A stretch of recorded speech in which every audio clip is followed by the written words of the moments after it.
지난달 한 투자자가 월 배당 ETF에 1,000만 원을 투자했습니다. 매월 배당금을 받을 생각에 설렜죠. 하지만 3개월 후 그는 충격적인 사실을 깨달았습니다. 배당금은 받았지만 원금이 오히려 줄어 있었던 거예요. 왜 이런 일이 생겼을까요? 오늘 월배당 ETF에서 초보자들이 가장 많이 하는 실수 5가지를 정확히 분석해 드리겠습니다. 이 실수들을 알고 있다면 여러분은 이미 상위 5%에 속합니다. 첫 번째 실수는 배당률만 보고 ETF를 선택하는 것입니다. 배당률 8%라고 광고하는 ETF를 보면 혹하게 되죠. 하지만 여기에 숨겨진 진실이 있습니다.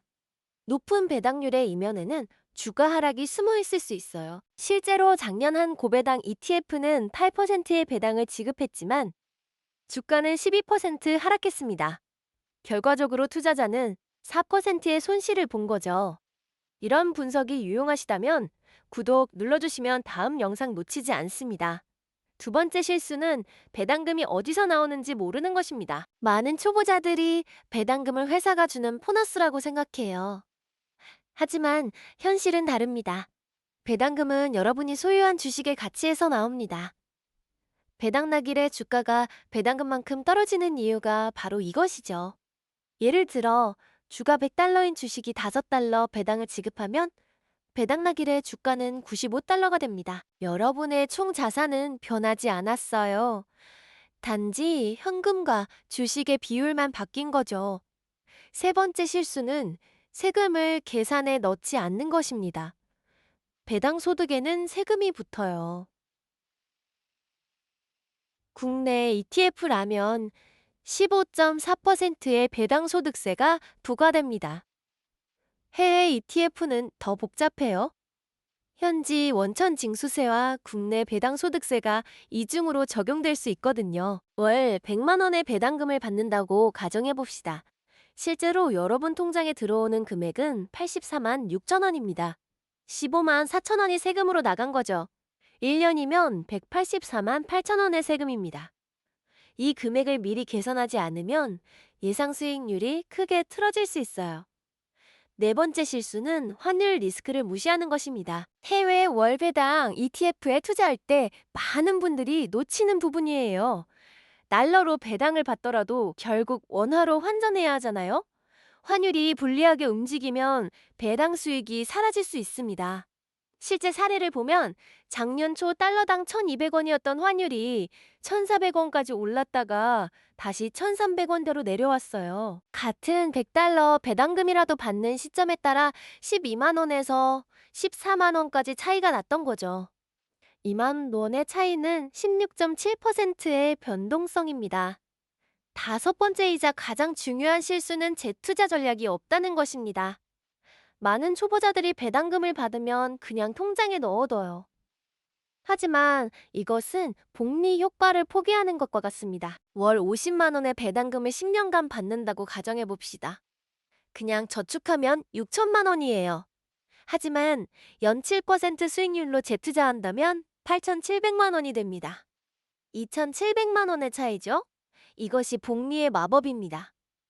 배당금을 받는 순간 바로 재투자할 계획을 세워야 해요. 하지만 여기서 가장 놀라운 반전이 있습니다. 월배당 ETF의 진짜 문제는 숫자가 아니라 심리에 있어요. 매월 배당금을 받으면 뇌에서 도파민이 분비됩니다. 마치 슬롯머신에서 당첨된 것 같은 기분이 들죠? 이 때문에 투자자들은 더 높은 배당률을 추구하게 되고 결국 위험한 투자에 빠지게 됩니다. 실제 연구에 따르면 월배당 투자자들의 평균 수익률이 연배당 투자자들보다 1.2% 낮다는 결과가 나왔어요. 이유는 간단합니다. 감정적 판단이 합리적 판단을 압도하기 때문이죠. 전문가들이 잘 말하지 않는 진실을 공개하겠습니다. 월배당 ETF의 대부분은 인위적으로 만들어진 상품이에요. 실제로 매월 배당을 주는 기업은 많지 않거든요. 대신 ETF 운용사가 원금을 깎아서 배당처럼 지급하는 경우가 많습니다. 이를 자본 반환이라고 해요. 여러분이 받는 배당금의 일부는 사실 여러분 돈을 돌려받는 것일 수 있다는 뜻입니다. 한 유명 월배당 ETF를 분석해보니 배당금의 40%가 자본 반환이었어요. 이것은 투자가 아니라 예금 인출과 비슷한 개념입니다. 그렇다면 올바른 월배당 ETF는 어떻게 선택해야 할까요? 첫 번째, NAV 대비 분배율을 확인하세요. 12%를 넘으면 위험 신호입니다. 두 번째, 자본 반환 비율을 체크하세요. 30% 이상이면 피하는 것이 좋아요. 세 번째, 기초 자산의 펀더멘털을 분석하세요. 배당률이 아니라 기업의 실제 수익성이 중요합니다. 이 세 가지 기준을 모두 통과하는 ETF는 생각보다 많지 않아요.